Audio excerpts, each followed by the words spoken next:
Important news की तरफ। और सबसे इंपॉर्टेंट न्यूज ये रही कि 24 अप्रैल को हमारा राष्ट्रीय पंचायत दिवस हमने मनाया और इस पंचायती राज दिवस के अवसर पर वीडियो कॉन्फ्रेंसिंग के माध्यम से हमारे प्रधानमंत्री नरेंद्र मोदी जी ने देश भर के सरपंचों को संबोधित किया।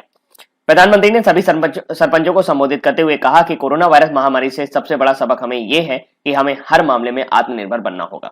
जैसे सोशल डिस्टेंसिंग का फॉर्मूला उन्होंने शहरों के लिए दिया है, वैसे ही 2 गज दूरी नाम का एक मंत्र उन्होंने दिया गांव वालों को या गांव के जो सरपंच हैं, और उनको सोशल डिस्टेंसिंग को सरल शब्दों में समझाने का प्रयास किया। इस मौके पर उन्होंने 2 योजनाओं के बारे में भी बात की। एक सबसे पहला तो आ रहा है ई ग्राम स्वराज पोर्टल। ये इस तरह का पोर्टल होगा जिसमें जितनी भी पंचायतें हैं उनका जो भी काम वगैरह हो रहा है वो सारा का सारा आपको इस पोर्टल और इस मोबाइल एप्लीकेशन पे नजर आएगा और भविष्य में ये पंचायत का लेखा जोखा रखने वाला इकलौता माध्यम बनेगा।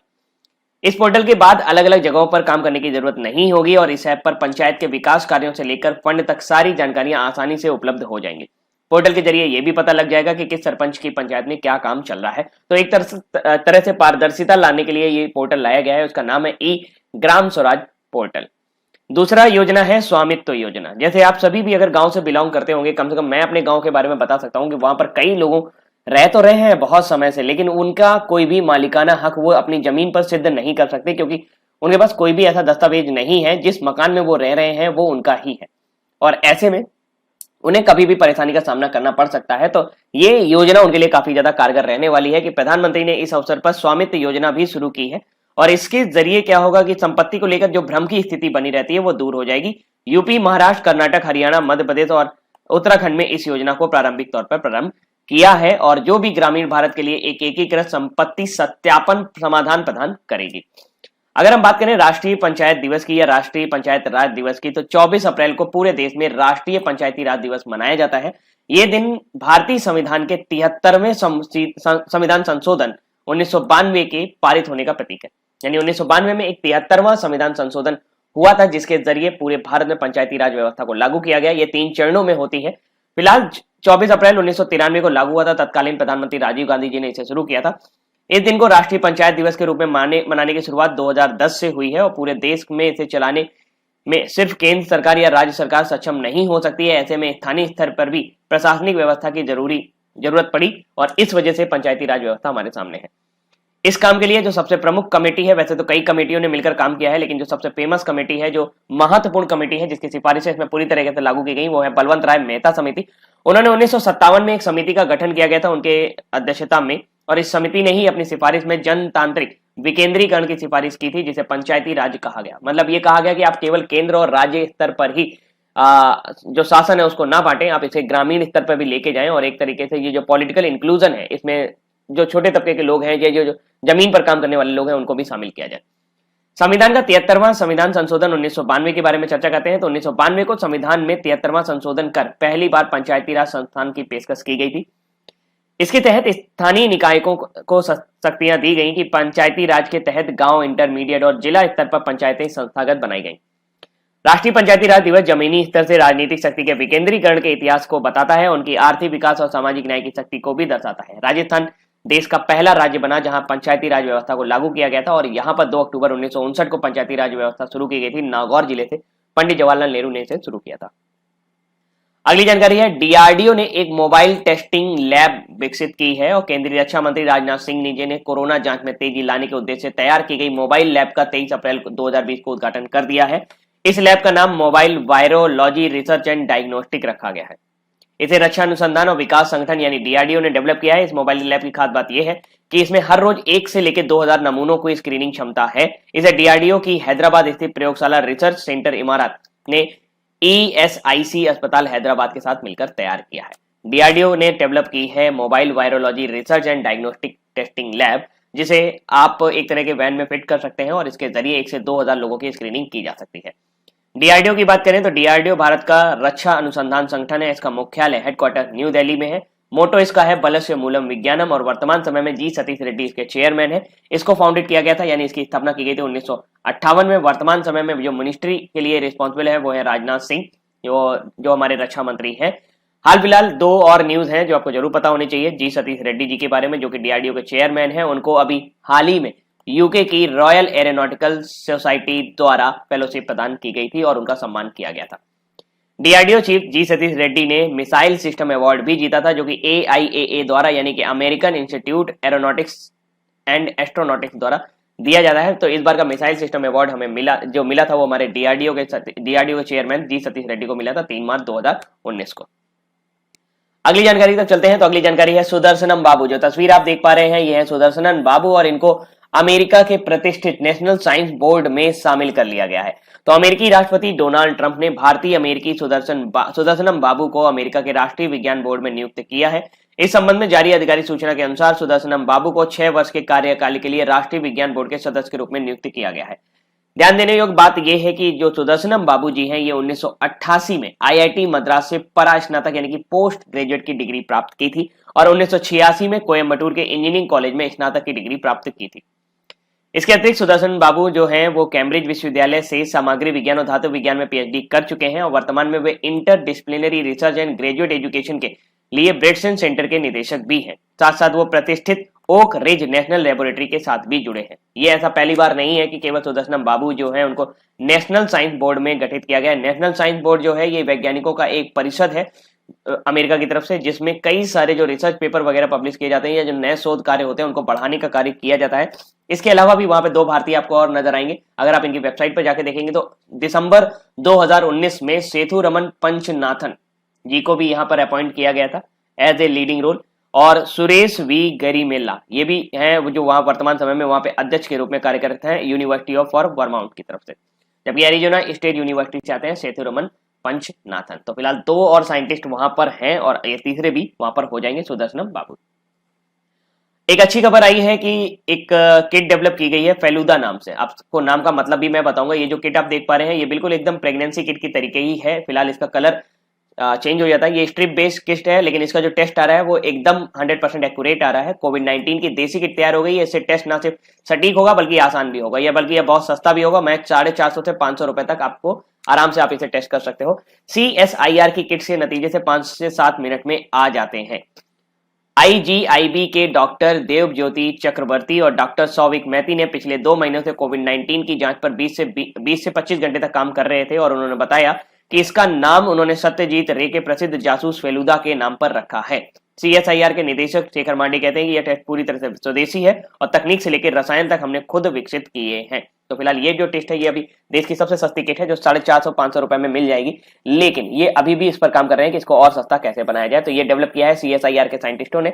नाम है उनके डॉक्टर देवज्योति चक्रवर्ती और डॉक्टर सौविक मैती। फेलुदा जो है ये एक जासूस थे सत्यजीत रे के नॉवल में। ये जो तस्वीर आप देख पा रहे हैं ये सत्यजीत रे हैं। आपका तो पता नहीं, पर मैं जब कभी भी किसी ऐसे व्यक्ति का नाम सुनता हूं तो मुझे उसकी तस्वीर देखने का बड़ा ललक हो जाता है, इसलिए मैं अक्सर हमेशा आपको तस्वीर ज्यादा दिखाता हूं। ये जो है ये उनके ऊपर एक फिल्म बनी थी फेलुदा के ऊपर, तो ये उसमें एक पात्र है जो फेलुदा का रोल कर रहे हैं और ये उनके उपन्यास का एक कवर पेज है। सत्यजीत रे जो है उन्होंने एक जासूसी कैरेक्टर डेवलप किया था जिसका नाम फेलुदा था। बंगाल में काफी ज्यादा फेमस हुआ और उसी के नाम पर इस किट का नाम रखा गया है। अगली जानकारी है अंबुबाची का मेला, जो कि असम का प्रमुख मेला है। कामाख्या मंदिर में यह आयोजित किया जाता है और हाल फिलहाल इसको अभी इस साल का आयोजन रद्द कर दिया गया है। वैश्विक महामारी कोरोना वायरस के बढ़ते कहर की वजह से देश और दुनिया के सभी बड़े आयोजन और धार्मिक स्थलों को बंद करके रखा गया है। इसी क्रम में गुवाहाटी, असम की राजधानी गुवाहाटी के कामाख्या मंदिर में प्रतिवर्ष जून में लगने वाले अंबुबाची मेले का आयोजन को भी रद्द कर दिया गया है। कामाख्या मंदिर प्रबंधन समिति ने कोरोना वायरस महामारी के कारण यह फैसला लिया है। तो अंबुबाची का मेला कहाँ होता है? असम के गुवाहाटी में। गुवाहाटी की सालती पीठ में नीलांचल में 5 दिवसीय उत्सव का आयोजन आमतौर पर प्रति वर्ष 22 जून से लेकर 26 जून के मध्य किया जाता है और यह उत्सव देश भर और यहाँ तक कि विदेशों से भी 20 से 25 लाख तीर्थयात्री यहाँ आते हैं और ऐसा माना जाता है कि इस दौरान अगर कामाख्या मंदिर के दर्शन कर लिए जाए तो आपकी मन मांगी मुराद पूरी हो जाती है। तो अंबुबाची का मेला संबंधित है असम के गुवाहाटी कामाख्या मंदिर से। अब बारी है हमारे न्यूज फटाफट की। न्यूज फटाफट में वन लाइनर हम करते हैं। मिनिस्टर ऑफ HRD ने लॉन्च की है #MyBookMyFriend कैंपेन। तो हमारे जो यूनियन मिनिस्टर हैं ह्यूमन रिसोर्स डेवलपमेंट के रमेश पोखरियाल निशंक जी ने उन्होंने एक कैंपेन शुरू किया है। इसका नाम है #MyBookMyFriend कैंपेन। इसमें क्या किया जाएगा? सोशल मीडिया में इसे लॉन्च किया गया था 23 अप्रैल को और ये 23 अप्रैल को हमने क्या मनाया था? वर्ल्ड बुक डे भी मनाया था। और ये मैंने आपको कल भी बताया था कि कुआलालंपुर को इस बार वर्ल्ड बुक कैपिटल असाइन किया है यूनेस्को ने। तो ये जो है ये कैंपेन आपका नेक्स्ट 7 डेज तक चलेगा और इसमें आप भी जुड़ सकते हो और बेनिफिट पा सकते हो। कई सारे जिनके पास ये बुक वगैरह हैं तो आप उन्हें शेयर कर सकते हो इस कैंपेन के अंतर्गत और इसके जरिए कुछ जो आपके इंटरेस्ट वाली टाइम है, जैसे कि कैंपेन का जो एम है वो ये कि स्टूडेंट को सपोर्ट करना है। जो भी लॉकडाउन है, स्टूडेंट को बोला जा रहा है कि आप कम से कम कुछ बुक जरूर पढ़ें जो कि इंटरेस्ट लेवल की हो सकती हैं, साथ साथ आप कोर्स बुक भी पढ़ सकते हो और इस तरीके से आप कुछ नया सीखने के लिए भी काम कर सकते हो। तो hashtag my book my friend campaign launch by HRD minister Ramesh Pokhriyal Nishank on the occasion of world book day. मशहूर रंगकर्मी उषा गांगुली जी का निधन हो गया। ये हमारे कानपुर से ही थी। 1945 में उत्तर प्रदेश में इनका कानपुर में इनका जन्म हुआ था, लेकिन अभी हाल फिलहाल उनका उम्र 75 वर्ष था और पारिवारिक सूत्रों के मुताबिक उषा गांगुली की रीढ़ की हड्डी की समस्या लंबे वक्त से वह परेशान थी। 3 दिन पहले ही उनके भाई का निधन भी हुआ था और बंगाल में वो रह रही थी, पश्चिम बंगाल में उनके लेक गार्डन्स इलाके स्थित अपने फ्लैट में हुआ गुरुवार को सुबह 7 बजे उनकी घरेलू सहायिका को अचेत अवस्था में मिली थी। उन्होंने बताया कि डॉक्टर को बुलाया गया, जिसने बताया कि कुछ समय पहले ही दिल का दौरा पड़ने से उनकी मौत हो गई थी। उषा जी का जो पहला नाटक था वो मिट्टी का गाड़ी था, लेकिन उनका एक नाटक काशीनाथ सिंह के उपन्यास पे आधारित काशी का 80 बहुत ज्यादा चर्चित रहा और पूरे देश में इसका मंचन हुआ था। आपने 80 घाट एक सनी देओल जी की पिक्चर आई थी, वो भी उसी उपन्यास पर ही आधारित है। तो उषा गांगुली का संबंध कहां से था? ये पश्चिम बंगाल की रहने वाली थी। इन्होंने कार्यक्षेत्र अपना बंगाल में किया, जहां पर सभी बंगाली थिएटर में काम कर रहे थे, वहां पर इन्होंने हिंदी थिएटर को स्थापित किया था। शांति के लिए बहुपक्षीयता और कूटनीति हेतु अंतर्राष्ट्रीय दिवस मनाया जाता है 24 अप्रैल को। The international day for multilateralism and diplomacy for piece के लिए ये हर साल 24 अप्रैल को मनाया जाता है, यानी कि दुनिया भर में मनाया गया। पहली बार शांति के लिए बहुपक्षीयता और कूटनीति हेतु अंतर्राष्ट्रीय दिवस जो है ये 24 अप्रैल 2019 को मनाया गया था, यानी ये दूसरा मौका है जब ये दिवस मनाया जा रहा है। संयुक्त राष्ट्र महासभा ने इस दिन की घोषणा बहुपक्षीयता एवं कूटनीति हेतु अंतर्राष्ट्रीय सहयोग के मूल्यों को संरक्षित करने के लिए संयुक्त राष्ट्र के 3 स्तंभों शांति और सुरक्षा, विकास और मानवाधिकार को बढ़ावा और सहयोग देने के लिए की थी। एक और है वर्ल्ड गेम्स। हमें पता है कि जो वर्ल्ड गेम्स होने वाले हैं, जो एथलेटिक गेम्स होने वाले हैं, पहले ये 2021 में होने वाले थे, लेकिन 2021 में अब आपके ओलंपिक होंगे तो 2022 में वर्ल्ड गेम को स्विच कर दिया गया है। तो हाल फिलहाल न्यू लोगो इसका लॉन्च किया गया है 2022 में। अभी फेई करके इसका पैरालंपिक का लोगो लॉन्च किया गया था और चिंग चिंग फेन करके 3 मस्कट इसके लॉन्च किए गए थे। तो 2022 में इसका एडिशन का इसका लोगो जो है वो आपका अनवील कर दिया गया है। तो 11वां एडिशन जो वर्ल्ड गेम्स एथलीट के होने वाले हैं ये आपका बर्मिंघम में होंगे, यूएस में, और इसका अभी हाल ही में लोगो जो है वो आपका अनवील किया गया है और इसका title after the being delayed year because of corona virus pandemic की वजह से इसको 1 साल डिले कर दिया गया है। The world games was initially scheduled for July 2021 but it will now be held from 7 July to 17 2022. The World Game 2021 Birmingham has been renamed to World Game 2022 Birmingham। इसका नाम बदल दिया गया है। The first event of World Games was held, इसका पहला जो संस्करण देखा गया था वो 1981 में Santa Clara California United state में देखा गया था। अगली जानकारी की तरफ चलते हैं। अगली जानकारी है आरबीआई जो है अपना एक नया क्या दोबारा स्टार्ट करने जा रहा है ऑपरेशन ट्विस्ट। अभी 2019 में इन्होंने यहाँ पर ट्राई किया था पहली बार ऑपरेशन ट्विस्ट जो है ये 1961 में इसका जो नाम सामने आया था, अमेरिका में नाम सामने आया था। ऐसा कभी कभी होता है कि जब आरबीआई ने, अभी आपने देखा कि उन्होंने रिवर्स रेपो रेट कम कर दिया है, फिर भी मार्केट में लिक्विडिटी नहीं आ रहा है, यानी लोग अपना पैसा खर्च करने से डर कर रहे हैं। तो ऐसे में आरबीआई अपना ओपन मार्केट ऑपरेशन शुरू कर देता है। ओपन मार्केट ऑपरेशन में क्या होता है कि आरबीआई सिक्योरिटी और बॉन्ड खरीदने लगता है सरकार से, जिसके जरिए सरकार के हाथों में पैसा आता है और वो योजनाओं में इन्वेस्ट करने लगती है और इससे लॉन्ग टर्म लोन जो है वो सस्ते होना शुरू हो जाते हैं, यानी कि कार लोन, होम लोन, ये जो बड़े बड़े लोन है वो आपके सस्ते होना शुरू हो जाते हैं, जिसकी वजह से मार्केट में लिक्विडिटी बढ़ने की संभावना बढ़ जाती है। और इस ऑपरेशन का जो नाम दिया गया है, इकोनॉमिकली इस टर्म को कॉइन किया जाता है ऑपरेशन ट्विस्ट के नाम से। आप सीधा सा बस इतना तो मतलब समझो कि जो आरबीआई है वो 10,000 करोड़ रुपए जो है वो ओपन मार्केट ऑपरेशन के जरिए 27 अप्रैल 2020 को कंसिडरिंग कर रहा है कि वो मार्केट में डालेगा। मार्केट में डालने का मतलब ये है कि वो गवर्नमेंट से सिक्योरिटी और बॉन्ड खरीदेगा, जिसके जरिए सरकार के हाथ में पैसे पहुंचेंगे और इस तरीके से जब सरकार स्टेबल हो जाएगी तो वापस इन बॉन्ड्स और सिक्योरिटी को सरकार को वापस बेच दिया जाएगा। और एक ये प्रोसेस होता है जिसमें इस प्रोसेस का सीधा सीधा मोटिव यही होता है कि लॉन्ग टर्म लोन जो है उनको सस्ता किया जाए और जो शॉर्ट टर्म लोन है उनको थोड़ा सा महंगा किया जाए, ताकि लोग छोटे छोटे इन्वेस्टमेंट ना करें, लोग बड़े बड़े इन्वेस्टमेंट करने का प्लान बनाएं और लोग बड़ी बड़ी जगहों पर या बड़े बड़े प्लान बनाए, जैसे घर खरीदें, कार खरीदें, तो इस तरह के प्लान करेंगे जिससे इकोनॉमी में पैसा आ सकता है। लेबनान ने औषधि उपयोग के लिए भांग की खेती को वैध किया है। तो ये क्वेश्चन आपकी स्क्रीन पर था। तो हाल फिलहाल वो देश है लेबनान। लेबनान की संसद ने चिकित्सा और औद्योगिक उपयोग के लिए भांग की खेती को वैध करने का कानूनी पास किया है। भारत में भांग की खेती वैध है कि नहीं, भारत में भांग की खेती को वैध करना है या नहीं करना है, ये डिपेंड करता है राज्य सरकारों के ऊपर। कई राज्य सरकारों में इसको वैध किया हुआ है, कई राज्य सरकारों ने इसको इनवैलिड किया हुआ है, यानी कि इसको अवैध घोषित किया हुआ है। इससे पहले लेबनान में भांग की खेती करना अवैध था, लेकिन अब इस कानून के पास होने के बाद देश में भांग की खेती नियमित की जा सकेगी। कैनबिस की खेती को वैध बनाने से उच्च मूल्य वर्धित और औषधीय उत्पादों के उत्पादन में उम्मीद है। कई लोगों को लगता होगा कि भांग की खेती से सिर्फ नशा किया जा सकता है, नहीं, कई सारी औषधि भी इससे डेवलप की जा सकती है। भांग से ही आपका गांजा भी बनाया जाता है और भांग से ही आपका चरस भी डेवलप होता है। तो ये कई सारी चीजों के इससे निगेटिव चीजें भी बनाई जा सकती है, लेकिन बहुत सारी औषधियों में भी ये काम आता है। भारत में बात करें तो भारत में भांग के पेड़ आपको कहीं पर भी मिल जाएंगे, कभी भी मिल जाएंगे। इसको उगाने की भी जरूरत नहीं पड़ती, कहीं कहीं तो ये अपने आप ही उगाते हैं। यह खेती लेबनानी की अर्थव्यवस्था के लिए संभावित आकर्षक निर्यात भी है। इसका मतलब यह है कि जो लेबनान है वो अपनी इस इकोनॉमिक कंडीशन को, जो इकोनॉमिक टर्मोइल चल रहा है, उथल पुथल चल रही है, उसको थोड़ा सा चेंज करना चाहता है और ऐसे में वो विकल्प तलाश रहा है। इसमें उसको एक भांग की खेती का विकल्प भी नजर आया है और वो विदेशी मुद्रा जुटाने की कोशिश करेगा। इस तरह लेबनान द्वारा भांग की खेती को वैध बनाने से सरकार और राजस्व के साथ साथ कृषि क्षेत्र में भी वृद्धि होगी। लेबनान में अगर देखा जाए तो 2019 में साद अल हरीरी के इस्तीफा देने के बाद से लगातार वहां पर उथल पुथल मची हुई है।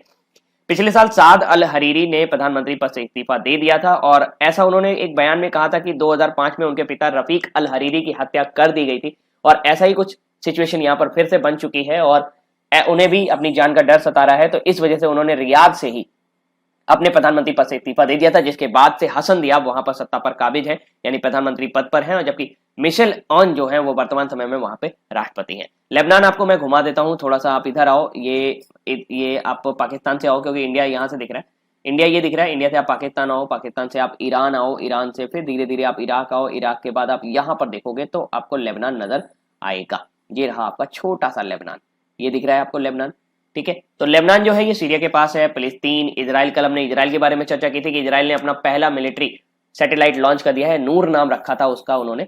ये रहा जॉर्डन और ये रहा आपका इजिप्ट। तो ये आप देख सकते हो कि ये मेडिटेरियन सी से लगा हुआ है, यानी भूमध्य सागर से जुड़ता हुआ लेबनान है। लेबनान की राजधानी बेरूत है और बहुत ही ज्यादा लोग यहाँ पर हॉलीडे डेस्टिनेशन के रूप में लेबनान जाना पसंद करते हैं, लेकिन पिछले एक साल से वहां पे काफी ज्यादा उथल पुथल है और अलकायदा समर्थित जो है वो वहां पर आतंकवादी गुट जो है वो काफी ज्यादा उथल पुथल मचाए हुए हैं। तो फिलहाल आगे चलते हैं।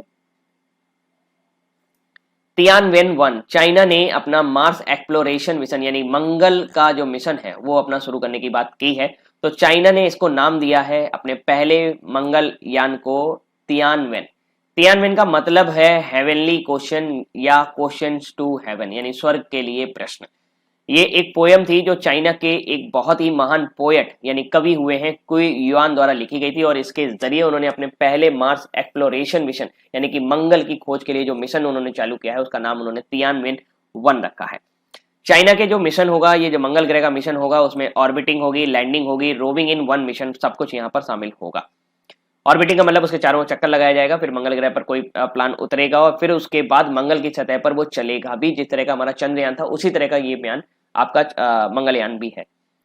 तो country aims to catch up with India, the US, Russia, और इसका पूरा जो एम है वो किसी तरीके से इंडिया ने भी मंगलयान अपना भेज चुका है और यूएस, रशिया और यूरोपियन यूनियन हुई is already executing their Mars mission, जो अपने पहले ही मार्स मिशन को मतलब पहले इससे पहले चाइना से पहले ही अपने मंगल मिशन को अंजाम दे चुके हैं।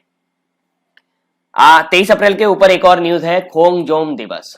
हर साल 23 अप्रैल को मणिपुर में खोंगजोम दिवस मनाया जाता है। इस दिवस का आयोजन 1891 में एंग्लो मणिपुर युद्ध हुआ था। ये एंग्लो मणिपुर जो युद्ध है ये इस बार आपके सीरियल में पूछा गया था। में लड़ने वाले योद्धाओं को श्रद्धांजलि देने के उद्देश्य से किया जाता है। कहता है कि एंग्लो मणिपुर युद्ध ब्रिटिश साम्राज्य और मणिपुर साम्राज्य के मध्य एक सशस्त्र संघर्ष था जो कि 31 मार्च से लेकर 27 अप्रैल 1891 तक लड़ा गया था। एंग्लो मणिपुर युद्ध में ब्रिटिश साम्राज्य की जीत हुई थी। इस ऐतिहासिक युद्ध की शुरुआत मणिपुर के राजकुमारों के मध्य ईर्ष्या, असंतोष और अविश्वास और कलह के कारण हुई थी। मणिपुर के तत्कालीन महाराजा चंद्र कीर्ति सिंह की मृत्यु के बाद उनके सबसे बड़े पुत्र सूरचंद ने वर्ष 1886 में सिंहासन ग्रहण किया। सूरचंद के सत्ता में आने के पश्चात राजकुमारों के मध्य कलह शुरू हो गई। शाही परिवार के आंतरिक असंतोष का लाभ उठाते हुए ब्रिटिश सरकार ने मणिपुर के प्रशासन को खुले तौर पर हस्तक्षेप करना शुरू कर दिया था और असल में ब्रिटिश सरकार शुरू से ही मणिपुर को अपने नियंत्रण में रखना चाहती थी, किंतु अभी तक यह संभव नहीं हो पाया था। यह युद्ध मणिपुर के खोंगजम की खेबा पहाड़ियों में लड़ा गया था और इसी वजह से इसको नाम दिया जाता है आपका खोंगजोम दिवस।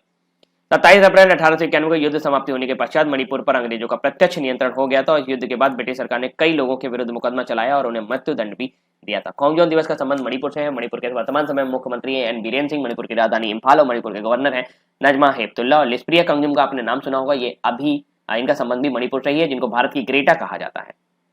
अब बारी है आज हमारे वन लाइनर की। राष्ट्रीय पंचायती राज दिवस निम्न में से किस दिन मनाया जाता है? 24 अप्रैल को। कितने hashtag my book my friend campaign शुरू किया है तो वह है रमेश पोखरियाल निशंक, MHRD मिनिस्टर। शांति के लिए बहुपक्षीयता और कूटनीति हेतु अंतर्राष्ट्रीय दिवस कब मनाया जाता है? 24 अप्रैल को। देश में भांग की खेती को वैध कराने वाला पहला अरब राज्य कौन सा बना है? वो है लेबनान। चीन ने अपने पहले मंगल अन्वेषण मिशन को क्या नाम दिया है? तो उन्होंने तियानवेन-1 नाम दिया है। Mobile lab, mobile virology research and diagnostics को किसने विकसित किया है? तो वह है DRDO। कौन सी संस्था ऑपरेशन ट्विस्ट ऑपरेशन को फिर से शुरू करने जा रहा है? ऑपरेशन ट्विस्ट ये ओपन मार्केट ऑपरेशन है जिसमें RBI भारत सरकार से सिक्योरिटीज और बॉन्ड खरीदेगा, इस तरीके से नकदी का हस्तांतरण करेगा और लगभग 10,000 करोड़ रुपए के सिक्योरिटी और बॉन्ड खरीदने की योजना है। तो ये कौन करने वाला है? Reserve bank. रिजर्व बैंक के 25वें गवर्नर हैं आपके शक्तिकांत दास, जिनको अभी हाल ही में Asia Pacific banker of the year award भी दिया गया था। अमेरिकी राष्ट्रपति डोनाल्ड ट्रंप ने किसको अमेरिका के राष्ट्रीय विज्ञान बोर्ड में शामिल किया है? तो वह है सुदर्शनम बाबू। तो सुदर्शनम बाबू अकेले नहीं है, अब इनको मिलाकर 3 वैज्ञानिक ऐसे हो जाएंगे जो नेशनल साइंस बोर्ड में काम कर रहे हैं। पीएम नरेंद्र मोदी ने राष्ट्रीय पंचायती राज दिवस के अवसर पर वीडियो कॉन्फ्रेंसिंग के माध्यम से कौन से 2 बड़े प्रोजेक्ट शुरू किए हैं? एक का नाम है ग्राम स्वराज पोर्टल और दूसरा है स्वामित्व योजना। अब बारी है आज के हमारे क्विज की। राष्ट्रीय पंचायती राज दिवस कब मनाया जाता है? तो हर साल 24 अप्रैल को मनाया जाता है। किसने #माईबुक और माई फ्रेंडशिप कैंपेन लॉन्च किया है? तो वो है प्रकाश जावड़ेकर, रमेश पोखरियाल निशंक, माफी चाहूंगा, रमेश पोखरियाल निशंक। शांति के लिए बहुपक्षीयता और कूटनीति हेतु अंतर्राष्ट्रीय दिवस कब मनाया जाता है? तो ये आपका मनाया जाता है हर साल 24 अप्रैल को, क्योंकि अप्रैल के अलावा और कोई ऑप्शन ही नहीं है यहाँ पर। देश में भांग की खेती को वैध बनाने वाला पहला अरब देश कौन सा बना है? तो वो है लेबनान। लेबनान की राजधानी बेरूत। चीन ने अपने पहले मंगल अन्वेषण मिशन को नाम क्या दिया है? उसका नाम दिया है उन्होंने तियानवेन-1। अमेरिकी राष्ट्रपति डोनाल्ड ट्रंप ने किसको अमेरिका के राष्ट्रीय विज्ञान बोर्ड में नियुक्त किया है? तो वो है सुदर्शनम बाबू। पीएम नरेंद्र मोदी ने राष्ट्रीय पंचायती राज दिवस 2020 के अवसर पर वीडियो कॉन्फ्रेंसिंग के माध्यम से 2 बड़े प्रोजेक्ट शुरू किए। उनका नाम क्या है? ई ग्राम स्वराज और स्वामित्व, यानी कि both 1 and 3। Mobile lab, mobile virology research and diagnostic को किसने विकसित किया है? तो वो विकसित किया है DRDO ने। कौन सा संस्था ऑपरेशन ट्विस्ट ऑपरेशन को फिर से शुरू करने जा रहा है? तो वो है आपका RBI। दोस्तों ये थे आज के हमारे इंपॉर्टेंट करंट अफेयर्स और उम्मीद करता हूँ कि आपको पसंद आए होंगे। अभी के लिए इतना ही रखते हैं। Thank you so much. कल संडे है, कल आपका करंट अफेयर्स नहीं आएगा। अगला करंट अफेयर्स आपको मंडे को प्राप्त होगा। वीडियो को शेयर करना मत भूलिएगा और लाइक करना मत भूलिएगा। Thank you so much, bye bye.